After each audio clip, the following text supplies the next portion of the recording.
I grew up Amish in Lancaster County, Pennsylvania. The New Order Amish split off from the Old Order in the 1960s. And since then, there was two kinds of Amish in Lancaster County, and that's it. There's never been Schwartz and Truber and those kinds of Amish in Lancaster County. The New Order Amish died out in the last 10-12 years, and so there was only Old Order left there. And most of the Old Order there were kind of the same. Like, there's always little differences in each church from each bishop, right? But as a whole, they were kind of the same. But recently, there is huge changes happening in Lancaster County Amish groups. I knew there was big changes happening, but I wasn't sure what all was going on. And I had somebody leave a comment on one of my posts, and I'm going to read a little bit of what she said here.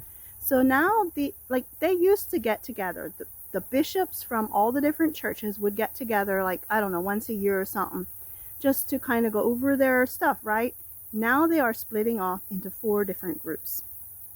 So she said here, first there's the basic conservative ones called the South District. And I believe those are pretty much staying the same as what they were.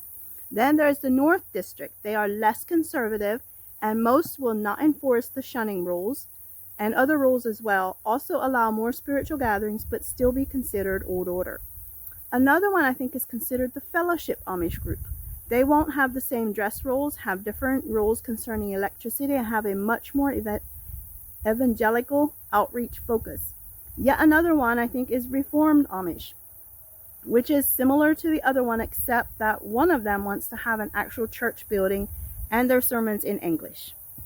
So I didn't see anything about any of them getting cars. I'm guessing they're all still driving horse and buggy. But I just find it interesting, like, why didn't they join the New Orders years ago? It's just when something like this happens, when enough of people want a big enough change, they will split off and just start a new church. And that's why there are so many stripes and so many flavors, so many kinds. Like, every church has different rules, right? Why don't they just go join the conservative Mennonites if they want to be almost like them? Like, I keep hearing of New Order that are starting to drive cars. In my opinion, if you're driving a car, you're not Amish anymore. But it seems like some of them want to keep hanging on to the Amish name, even though they're basically the same as the conservative Mennonites. I'm like, why don't you just go join the conservative Mennonites then?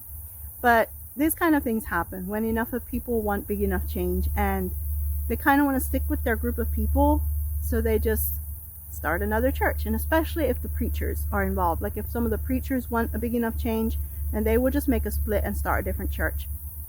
So yes, Lancaster County is seeing some huge changes coming up in the Amish groups there.